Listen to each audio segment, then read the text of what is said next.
بسم اللہ الرحمن الرحیم۔ السلام علیکم ورحمۃ اللہ وبرکاتہ۔ مولانا رومی رحمۃ اللہ علیہ فرماتے ہیں، گمسم اور اداس مت رہو، باہر آ جاؤ اور اپنی دنیا کو تلاش کرو۔ یہ جملہ ان دلوں کے لیے ہیں جو تھک گئے ہیں، جو اندر ہی اندر خود سے لڑ رہے ہیں، جو وقت، قسمت یا غم کے بوجھ تلے دب گئے ہیں۔ یہ جملہ گویا تمہارے کانوں میں آہستہ سے کہتا ہے، زندگی ختم نہیں ہوئی، بس تم نے اس سے منہ موڑ لیا ہے، باہر آ جاؤ، روشنی ابھی باقی ہے۔ اداسی انسان کا دشمن نہیں، لیکن قید بن جائے تو تباہ کر دیتی ہے۔ زندگی میں اداسی ایک فطری جذبہ ہے، یہ بتاتی ہے کہ تمہارا دل زندہ ہے، کہ تم احساس رکھتے ہو، محبت کر سکتے ہو، اور تمہارے اندر ابھی انسانیت باقی ہے۔ مگر جب اداسی احساس سے قیام بن جائے، یعنی تم اسی میں رہنے لگو، دنیا سے کٹ جاؤ، لوگوں سے چھپ جاؤ، خوشی سے منہ موڑ لو، تو وہ اداسی تمہارا جیل خانہ بن جاتی ہے۔ پھر تم آہستہ آہستہ اپنے اندر قید ہو جاتے ہو۔ نہ کوئی دروازہ کھٹکھٹاتا ہے، نہ کوئی روشنی اندر آتی ہے، اور سب سے خطرناک بات یہ ہے کہ تمہیں لگنے لگتا ہے کہ یہی زندگی ہے، حالانکہ یہ زندگی نہیں، زندگی کا سایہ ہے۔ باہر آؤ، کیونکہ دنیا تمہیں بلاتی ہے۔ یہ کائنات صرف ان کے لیے نہیں بنی جو مسکراتے رہتے ہیں، یہ ان کے لیے بھی بنی ہے جو رو چکے ہیں، جو ٹوٹے ہیں مگر اب دوبارہ جڑنے کو تیار ہیں۔ جب یہ جملہ کہتا ہے باہر آ جاؤ، تو اس کا مطلب صرف گھر سے نکلنا نہیں، اس کا مطلب ہے اپنے اندر کے اندھیرے سے باہر آؤ، اپنی منفی سوچوں سے باہر نکلو، اپنے گزرے ہوئے ماضی سے آزاد ہو جاؤ، اپنے اندر قید احساس جرم، احساس ناکامی، احساس کمی کو پیچھے چھوڑ دو، کیونکہ جب تک تم اپنے اندر کے اندھیرے میں رہو گے، تمہیں کبھی روشنی دکھائی نہیں دے گی۔ دنیا بہت بڑی ہے اور تمہارا رب اس سے بھی بڑا ہے، بس ایک قدم بڑھاؤ، باقی فاصلہ اللہ خود طے کر دے گا۔ اپنی دنیا تلاش کرو، کیونکہ تمہاری بھی ایک جگہ ہے، یعنی وہ جگہ، وہ مقصد، وہ لوگ، وہ کام تلاش کرو جہاں تمہارا دل خوش ہو، جہاں تمہاری روح کو قرار ملے، جہاں تمہارا وجود معنی پائے۔ ہر انسان کے لیے دنیا میں ایک گوشہ ہے جہاں وہ فٹ بیٹھتا ہے، جہاں اس کی روح چمکتی ہے، مگر زیادہ تر لوگ وہ گوشہ تلاش ہی نہیں کرتے، کیونکہ وہ غم اور مایوسی میں پھنسے رہتے ہیں۔ تمہارے اندر بھی ایک خوبصورت دنیا ہے، بس تم نے اس کے دروازے بند کر رکھے ہیں۔ جس دن تم ہمت کر کے ایک دروازہ کھولو گے، روشنی اندر داخل ہو جائے گی۔ بہت سے لوگ سمجھتے ہیں کہ جب اداسی آتی ہے تو زندگی رک گئی، حالانکہ حقیقت اس کی برعکس ہے۔ اداسی اکثر وہ لمحہ ہوتی ہے جب زندگی تمہیں بدلنے پر مجبور کرتی ہے۔ اداسی تمہیں بتاتی ہے جو تم اب تک کر رہے تھے وہ تمہاری روح کو سکون نہیں دے رہا، اب کچھ نیا کرو، نیا سوچو، نیا جیو۔ یہ تمہیں گرا کر یہ موقع دیتی ہے کہ تم خود کو نئے طریقے سے اٹھاؤ، جیسے بارش زمین کو نرم کر کے بیج اگاتی ہے، ویسے ہی اداسی تمہارے دل کو نرم کر کے نئے احساسات کے بیج اگاتی ہے۔ گمسم رہنا اپنی روح سے فاصلہ رکھنا ہے۔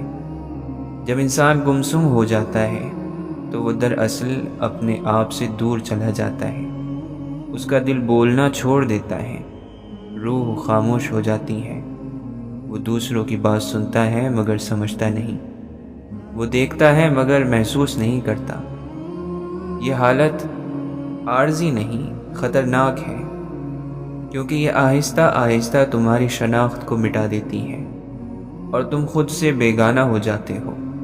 اسی لیے کہا گیا، گم سم مت رہو، یعنی اپنے اندر کی خاموشی کو توڑو، اپنے دل سے بات کرو، اللہ سے بات کرو، دنیا سے نہیں، خود سے جڑو۔ تم دیکھو، سورج ہر صبح طلوع ہوتا ہے، چاہے کل کتنی ہی تاریک رات ہو۔ پھول ہر بہار میں کھلتے ہیں، چاہے سردی نے انہیں سویا رکھا ہو۔ دریا پھر ابھرتے ہیں، چاہے وہ برف میں جم گئے ہو۔ پھر تم کیوں رک گئے ہو؟ تم کیوں اداسی کے موسم میں ہی ہمیشہ رہنا چاہتے ہو؟ تم بھی سورج کی طرح اٹھ سکتے ہو، پھولوں کی طرح دوبارہ کھل سکتے ہو۔ تمہارا دل بھی بہار دیکھ سکتا ہے، بس تمہیں حرکت میں آنا ہے۔ زندگی ٹھہری ہوئی چیز نہیں، یہ بہتا ہوا دریا ہے، جو رک گیا وہ بوسیدہ ہو گیا۔ اپنی دنیا تلاش کرنا خود کو تلاش کرنا ہے۔ اصل میں اپنی دنیا تلاش کرو کا مطلب ہے اپنے مقصد کو پہچانو۔ وہ چیز ڈھونڈو جو تمہارے دل کو جوڑ دے۔ شاید وہ عبادت ہو، شاید وہ مخلوق کی خدمت ہو، شاید وہ کوئی فن ہو، شاید وہ علم ہو، شاید وہ کوئی انسان ہو، یا شاید خود اللہ کی قربت ہو۔ جو بھی تمہیں زندگی کا مطلب دے وہی تمہاری دنیا ہے، اور جب تم اسے پا لیتے ہو تو تمہاری اداسی خود بخود ختم ہو جاتی ہے، کیونکہ تمہاری روح اپنا گھر پا لیتی ہے۔ آخر میں ایک بات سمجھیں، اداسی ایک لمحہ ہے، زندگی ایک سفر ہے۔ غم کو تھوڑی دیر محسوس کرو، پھر اس سے سیکھو اور آگے بڑھ جاؤ۔ خدا نے تمہیں رونے کے لیے نہیں، چمکنے کے لیے پیدا کیا ہے۔ وہ ہر دل کو درد دیتا ہے تاکہ وہ نرمی سیکھے، اور ہر آنکھ سے آنسو بہاتا ہے تاکہ وہ بینائی پائے۔ تمہارا کام ہے اٹھنا، نہ کہ بیٹھ کر غم گننا۔ لہٰذا گمسم اور اداس مت رہو، باہر آ جاؤ، اپنے دل کی قید سے، اپنے خوف سے، اپنے ماضی سے، اور اپنی دنیا تلاش کرو، کیونکہ وہ دنیا تمہارا انتظار کر رہی ہے، اور شاید تمہارے اٹھنے سے کسی اور کی دنیا بھی روشن ہو جائے۔ آپ فرماتے ہیں، صبر والے کانوں سے سنو، ہمدرد آنکھوں سے دیکھو، محبت والی زبان سے بولو۔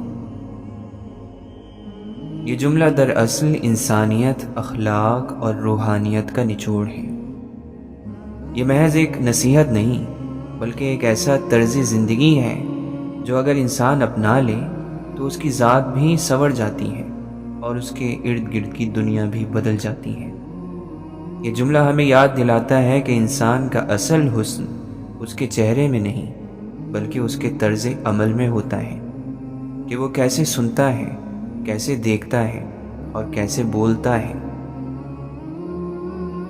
یہ تینوں چیزیں اگر پاکیزہ ہو جائیں تو انسان کا باطن نور سے بھر جاتا ہے۔ آئیے اس جملے کو گہرائی سے سمجھتے ہیں۔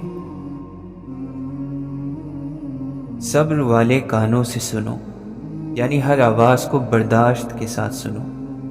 ہم میں سے اکثر لوگ جلد باز کانوں سے سنتے ہیں، صبر والے کانوں سے نہیں، یعنی ہم بات ختم ہونے سے پہلے ہی فیصلہ کر لیتے ہیں۔ ہم کسی کی بات میں نیت نہیں دیکھتے، صرف الفاظ دیکھتے ہیں، اور جب انسان الفاظ پر رک جائے نیت کھو دیتا ہے۔ صبر والے کان وہ ہیں جو سنتے ہیں خاموشی سے، وہ سادے دل کے ساتھ، وہ کسی کی سخت بات کو بھی سمجھنے کی کوشش کرتے ہیں، کیونکہ وہ جانتے ہیں کہ ہر سخت لہجہ کسی دکھ، کسی خوف یا کسی تھکن کا نتیجہ ہوتا ہے۔ صبر والے کان وہ ہیں جو غصے میں کہی بات کو غصے کی حالت سمجھ کر نظر انداز کرتے ہیں۔ وہ یہ نہیں سوچتے کہ اس نے مجھے کیوں کہا، بلکہ یہ سوچتے ہیں کہ شاید وہ خود اندر سے ٹوٹا ہوا ہے۔ ایسے کان روحانی ہوتے ہیں، وہ صرف سننے کے لیے نہیں، سمجھنے کے لیے بنے ہوتے ہیں۔ اور جو شخص صبر سے سنتا ہے وہ کبھی نادان فیصلہ نہیں کرتا، وہ انسانوں کو معاف کرنا سیکھ لیتا ہے۔ صبر والے کان صرف آواز نہیں سنتے، دل کی کہانی سنتے ہیں، اور یہی وہ لوگ ہوتے ہیں جو دوسروں کے زخم بھر دیتے ہیں، صرف ایک خاموشی سے، صرف ایک سنجیدہ سننے سے۔ ہمدرد آنکھوں سے دیکھو، یعنی دوسروں کو ترس نہیں، احساس سے دیکھو۔ یہ دنیا ظاہری آنکھوں سے بھری ہوئی ہے، مگر ہمدرد آنکھیں بہت کم ہیں۔ ہمدرد آنکھ وہ ہوتی ہیں جو صرف دیکھتی نہیں بلکہ محسوس کرتی ہیں۔ جب وہ کسی کے چہرے پر مسکراہٹ دیکھتی ہیں تو یہ بھی پہچان لیتی ہے کہ یہ مسکراہٹ دل سے ہے یا دکھ کے پیچھے چھپی ہوئی ہے۔ ہمدرد آنکھ وہ ہے جو بھوکے کو روٹی نہیں عزت دیتی ہے، جو گناہ گار کو طعنہ نہیں دیتی دعا دیتی ہے، جو گری ہوئی روح کو دھتکارتی نہیں سنبھال لیتی ہے۔ ہمدرد آنکھ کبھی جج نہیں کرتی، وہ ہمیشہ سمجھنے کی کوشش کرتی ہے۔ وہ یہ نہیں دیکھتی کہ انسان نے کیا کیا، بلکہ یہ دیکھتی ہے کہ اس نے کیوں کیا۔ اور جو شخص ہمدرد آنکھوں سے دیکھنے لگے اس کے اندر غرور ختم ہو جاتا ہے۔ وہ جان لیتا ہے کہ سب انسان ایک جیسے ہیں، بس کسی کا امتحان ظاہر ہے، کسی کا باطن میں۔ ایسی آنکھیں رحمت بن جاتی ہیں، وہ جہاں پڑتی ہیں وہاں دل نرم ہو جاتے ہیں۔ یہی آنکھیں ہیں جو انسان کو ولی کے مقام تک لے جاتی ہیں، کیونکہ ہمدردی انسان کو خدا کے قریب کر دیتی ہے۔ محبت والی زبان سے بولو، یعنی ایسا بولو جو دل کو سکون دے۔ زبان انسان کا سب سے طاقتور ہتھیار ہے، یہ زخم بھی دے سکتے ہیں اور شفا بھی۔ اسی زبان سے رشتے بنتے ہیں، اسی زبان سے ٹوٹتے بھی ہیں۔ محبت والی زبان وہ ہے جو کسی کی عزت کو نہیں چبھتی، کسی کے دل کو نہیں کاٹتی۔ وہ نرم ہے لیکن کمزور نہیں، وہ سچی ہے مگر شائستگی کے ساتھ۔ محبت والی زبان وہ ہے جو کسی کے دکھ میں اللہ بہتر کرے کہہ دیتی ہے، جو کسی کے گناہ پر اللہ ہدایت دے کہتی ہے، جو کسی کی کامیابی پر اللہ اور دے کہہ کر دل سے خوش ہو جاتی ہے۔ ایسی زبان کے الفاظ میں تاثیر ہوتی ہے، کیونکہ محبت سے نکلے ہوئے لفظ روح تک پہنچتے ہیں، اور جو زبان محبت سے بگڑ جائے وہ پھر بھی کسی کو برباد نہیں کرتی، وہ خاموش ہو جاتی ہے۔ یہی زبان انبیاء کی تھی، یہی زبان اولیاء کی تھی۔ وہ بولتے کم تھے مگر ہر لفظ دلوں کو بدل دیتا تھا۔ یہ تینوں باتیں اگر کسی ایک کے اندر جمع ہو جائیں، صبر سے سننا، ہمدردی سے دیکھنا، محبت سے بولنا، تو سمجھ لو کہ وہ انسان نور بن گیا۔ ایسا انسان نہ کسی کو دکھ دیتا ہے، نہ کسی سے بدلہ لیتا ہے، نہ کسی پر حکم چلاتا ہے، وہ ہر حال میں خیر بانٹتا ہے۔ وہ جانتا ہے کہ دنیا ایک عارضی امتحان ہے، اور امتحان میں اچھے اخلاق ہی اصل کامیابی ہے۔ سوچیں، اگر سب لوگ ایسے بن جائیں تو، اگر ہم سب صبر سے سننے لگیں تو جھگڑے ختم ہو جائیں، اگر ہم سب ہمدردی سے دیکھنے لگیں تو نفرتیں مٹ جائیں، اور اگر ہم سب محبت سے بولنے لگیں تو یہ دنیا جنت کا عکس بن جائے۔ مگر افسوس، آج کے انسان کے کان غصے سے بھرے ہیں، آنکھیں حسد سے بھری ہیں اور زبان زہر سے۔ اسی لیے دلوں میں سکون نہیں، رشتوں میں خوشبو نہیں، اور عبادتوں میں لذت نہیں۔ اگر تم واقعی اللہ کے قریب ہونا چاہتے ہو تو اپنی عبادت بڑھانے سے پہلے اپنے اخلاق نرم کرو، کیونکہ عبادت تمہیں جنت دے سکتی ہے، لیکن نرمی، صبر، ہمدردی اور محبت تمہیں اللہ کا قرب دے دیتی ہے۔ یاد رکھیں، تمہارا حسن تمہارے الفاظ میں ہے، تمہاری عظمت تمہارے صبر میں ہے، اور تمہارا ایمان تمہاری ہمدردی میں ہے۔ لہٰذا صبر والے کانوں سے سنو، ہمدرد آنکھوں سے دیکھو، اور محبت والی زبان سے بولو۔ تب تم دیکھو گے دنیا بدلنے سے پہلے تم خود بدل جاؤ گے اور تمہارے ارد گرد کی دنیا اپنے آپ خوبصورت ہو جائے گی۔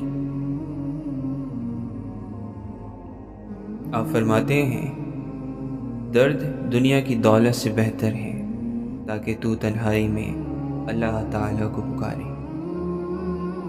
یہ جملہ روح کی گہرائیوں کو چھو جانے والا جملہ ہے۔ یہ ان لوگوں کے لیے ہے جنہوں نے کبھی اپنے دل کے اندر وہ خاموش زخم محسوس کیا ہو جس کا علاج دنیا میں کہیں نہیں ملتا سوائے اللہ کے قرب کے۔ یہ بات بظاہر سادہ لگتی ہے مگر اس میں روحانی حکمت کے سمندر چھپے ہیں، کیونکہ یہ صرف درد کی تعریف نہیں بلکہ انسان اور خدا کے درمیان رابطے کی اصل کہانی ہے۔ جب انسان خوش ہوتا ہے، جب اس کے پاس سب کچھ ہوتا ہے، جب ہر خواہش پوری ہو رہی ہوتی ہے، تب وہ عموماً غفلت میں رہتا ہے، دل دنیا کے شور میں الجھ جاتا ہے، روح خاموش ہو جاتی ہے اور انسان یہ بھول جاتا ہے کہ وہ مخلوق ہے، خالق نہیں۔ مگر جب درد آتا ہے تو انسان کے اندر کچھ جاگتا ہے، ایک خلا محسوس ہوتا ہے، ایک سوال اٹھتا ہے، میں کیوں ٹوٹا؟ میں کیوں اکیلا ہوں؟ اور یہی سوال انسان کو خالق کے دروازے تک لے جاتا ہے۔ درد وہ دستک ہے جو اللہ بندے کے دل پر دیتا ہے تاکہ وہ جاگ جائے۔ یہ وہ لمحہ ہے جہاں لاپرواہی ختم ہوتی ہے اور وابستگی شروع ہوتی ہے۔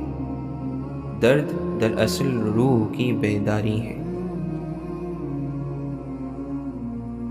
درد دنیا کی دولت سے بہتر کیوں ہے؟ دولت انسان کو خود پر بھروسہ سکھاتی ہے، درد انسان کو اللہ پر بھروسہ سکھاتا ہے۔ دولت انسان کو اکڑ دیتی ہے، درد انسان کو جھکا دیتا ہے۔ دولت دلوں میں فاصلہ بڑھاتی ہے، درد دلوں کو نرم کر دیتا ہے۔ دولت کے وقت انسان کہتا ہے میں نے کیا، درد کے وقت انسان کہتا ہے اللہ نے بہتر جانا۔ دولت انسان کو محفلوں میں لے جاتی ہے، درد انسان کو سجدے میں لے جاتا ہے، اور وہ سجدہ جو درد میں ہوتا ہے وہ سجدہ قبولیت کا درجہ رکھتا ہے۔ یہی وجہ ہے کہ اولیاء اللہ، صوفیاء اور عارفین کہا کرتے تھے اللہ اگر ہمیں دنیا دے دے اور درد چھین لے تو ہم محروم ہو جائیں گے، اگر اللہ ہمیں درد دے دے اور دنیا چھین لے تو ہم کامیاب ہو جائیں گے۔ کیونکہ دولت سے انسان کا چہرہ چمکتا ہے مگر درد سے روح روشن ہوتی ہے۔ درد تنہائی میں اللہ سے ملاقات کا بہانہ ہے۔ انسان جب تنہا ہوتا ہے، جب کوئی سمجھنے والا نہیں ہوتا، جب بات دل میں دب جاتی ہے اور آنکھوں سے بہہ نکلتی ہے، وہی لمحہ سب سے قیمتی لمحہ ہوتا ہے، کیونکہ وہ لمحہ صرف تم اور تمہارے رب کے درمیان ہوتا ہے، نہ کوئی تماشائی، نہ کوئی ریاکاری، صرف ایک زخمی دل جو اپنے خالق سے بات کر رہا ہوتا ہے۔ اور عجیب بات یہ ہے کہ اللہ کو اپنے بندے کی یہی حالت سب سے زیادہ پسند ہے۔ وہ فرماتا ہے میں ان کے دل کے قریب ہوں جو ٹوٹے ہوئے دل کے ساتھ مجھے پکارتے ہیں۔ جب بندہ خوشی میں کہتا ہے اللہ تیرا شکر ہے، اللہ مسکراتا ہے، لیکن جب بندہ روتے ہوئے کہتا ہے اللہ تو میرے ساتھ ہے نا، تو اللہ جواب دیتا ہے میں ہمیشہ سے تیرے ساتھ تھا، بس تو مجھے بھول گیا تھا۔ درد ایک پاکیزہ رشتہ ہے خالق اور مخلوق کے درمیان۔ یہ درد اللہ کی ناراضی نہیں بلکہ اس کی توجہ ہے۔ اللہ کبھی ان دلوں کو توڑتا نہیں جو اس سے دور ہیں، وہ ان دلوں کو توڑتا ہے جنہیں وہ اپنا بنانا چاہتا ہے۔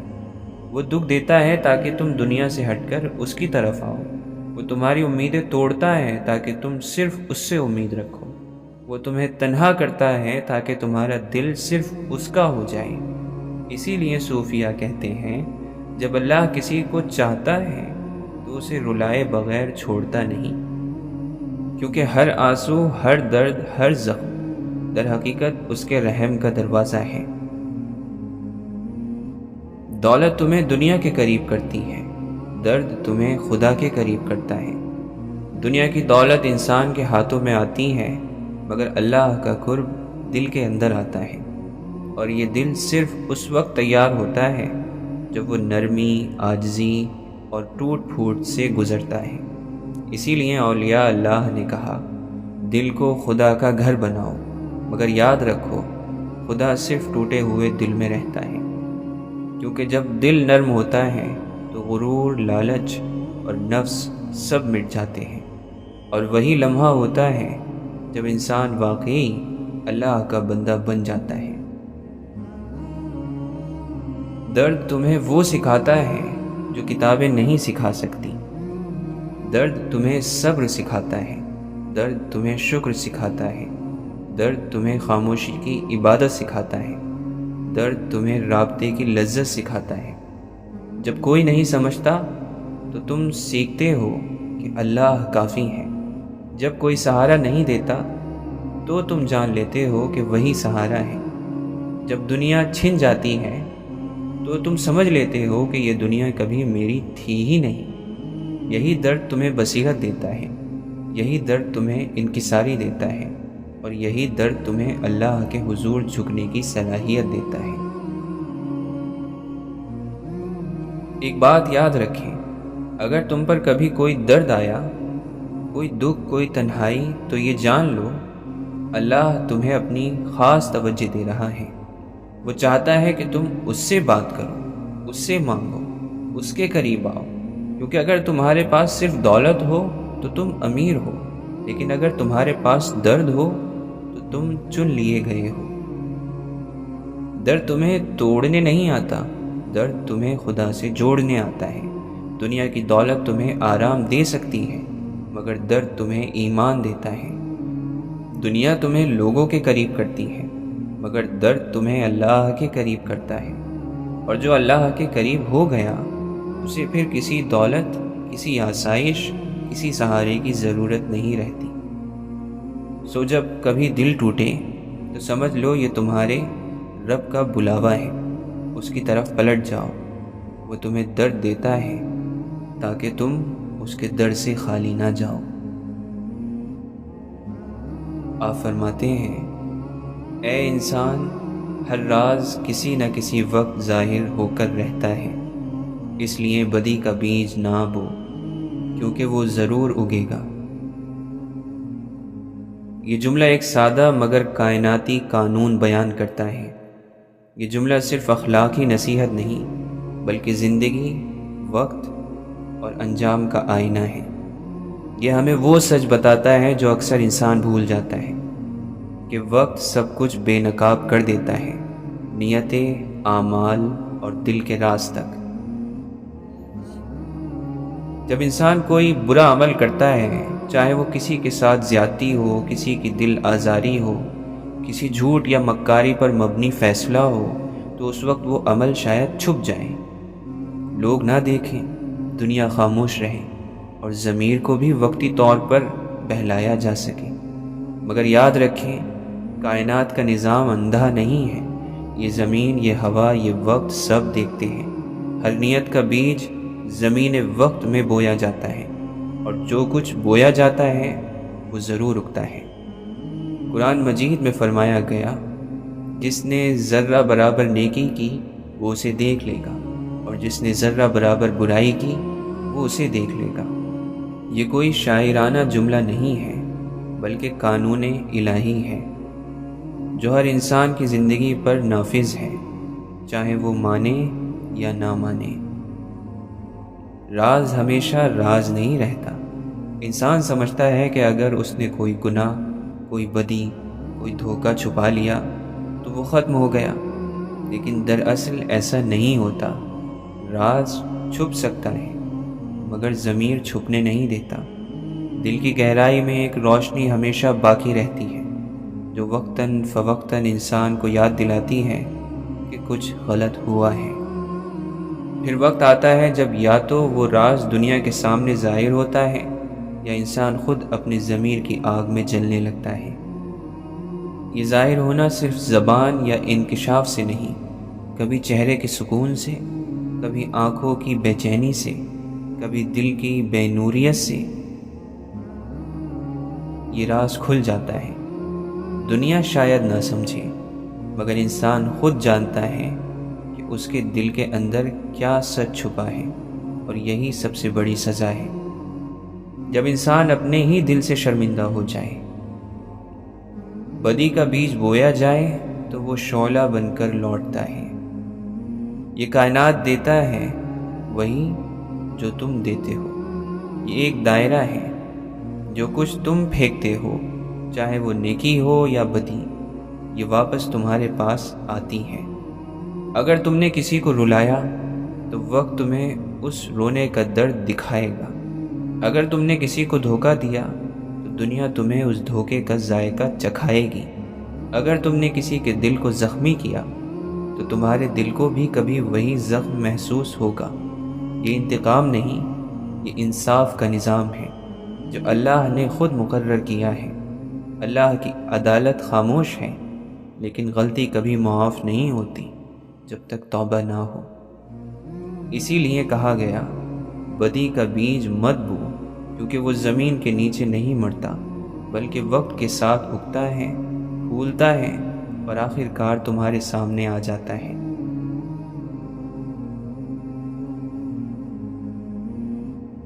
نیکی اور بدی دونوں فصلیں وقت میں پک کر سامنے آتی ہیں۔ وقت ایک زرخیز زمین کی طرح ہے، تم جو کچھ اس میں بوتے ہو وہ تمہارے نصیب کی فصل بن کر واپس آتا ہے۔ اگر تم نے رحم، محبت، سچائی اور خیر کا بیج بویا تو یہ زمین تمہیں پھول، سکون اور عزت لوٹا دے گی، اور اگر تم نے حسد، نفرت، جھوٹ یا ظلم کا بیج بویا تو وقت تمہیں کانٹے، ندامت اور ذلت کے پھل دے گا۔ یہ فیصلہ تمہارے ہاتھ میں ہے، تم کیا بو رہے ہو۔ یاد رکھو، زمین انصاف کرتی ہے، وقت گواہی دیتا ہے، اور اللہ فیصلہ کرتا ہے۔ بدی چھپتی نہیں بلکہ بڑھتی ہے۔ بدی ایک زہر کی طرح ہے، اگر تم اسے چھپاؤ گے تو وہ تمہارے اندر پھیل جائے گی۔ شروع میں لگتا ہے کہ سب ٹھیک ہے، مگر رفتہ رفتہ دل سخت ہونے لگتا ہے، رحم ختم ہونے لگتا ہے، اور انسان ایک ٹھنڈی، بے احساس روح بن جاتا ہے۔ بدی انسان کی معصومیت چھین لیتی ہے، اور پھر وہی انسان جو کبھی نرم تھا خود اپنی زندگی کا دشمن بن جاتا ہے۔ اسی لیے کہا گیا ہے، گناہ دل کو اندھا کر دیتا ہے، اور جب دل اندھا ہو جائے تو روشنی کہیں نہیں رہتی۔ سچائی کا راز روشنی کی طرح ظاہر ہوتا ہے۔ جیسے بدی چھپ نہیں سکتی، ویسے ہی نیکی بھی ضائع نہیں جاتی۔ اگر تم نے کسی کے ساتھ خلوص کیا، چاہے کسی نے نہ دیکھا ہو، اللہ نے دیکھا ہے، اور وہ نیکی بھی کبھی نہ کبھی ظاہر ہوگی، کسی کی دعا میں، کسی کے دل کی نرمی میں، یا تمہاری زندگی کی آسانی میں۔ کبھی کبھی لوگ حیران ہوتے ہیں کہ یہ بندہ اتنا خوش کیوں ہے، اتنا سکون میں کیوں ہے۔ در حقیقت وہ سکون کسی نیکی کا پھل ہوتا ہے جو برسوں پہلے کسی نے بویا تھا۔ اے انسان، اگر تو چاہتا ہے کہ تیری زندگی سکون میں گزرے تو اپنے اعمال کے بیج درست رکھ، اپنے دل میں بدی نہ پال، کسی کے خلاف زہر نہ رکھ، کسی کو دھوکہ نہ دے، کسی کا حق نہ کھا، کیونکہ بدی وقتی فائدہ دیتی ہے اگر ہمیشہ کے نقصان کا سبب بنتی ہے، اور نیکی کبھی وقتی نقصان دیتی ہے مگر ہمیشہ کے سکون کا باعث بنتی ہے۔ اللہ کے ہاں کوئی عمل گم نہیں ہوتا، ہر مسکراہٹ، ہر آنسو، ہر نیت، سب لکھا جا رہا ہے، اور وقت وہی ہے جو سب راز کھول دیتا ہے۔ لہٰذا اگر تم نے غلطی کی ہے تو توبہ کرو، اگر تم نے کسی کو دکھ دیا ہے تو معافی مانگو، اگر تم نے بدی کا بیج بویا ہے تو اسے خیر کے پانی سے دھو دو، کیونکہ ایک دن وہ وقت آئے گا جب ہر راز ظاہر ہوگا اور ہر انسان اپنی ہی فصل کاٹ رہا ہوگا۔ سو اے انسان، بدی کا بیج نہ بو، کیونکہ زمین کے نیچے کچھ بھی ہمیشہ کے لیے دفن نہیں رہتا۔ وقت سب کچھ واپس لاتا ہے، اچھا بھی، برا بھی۔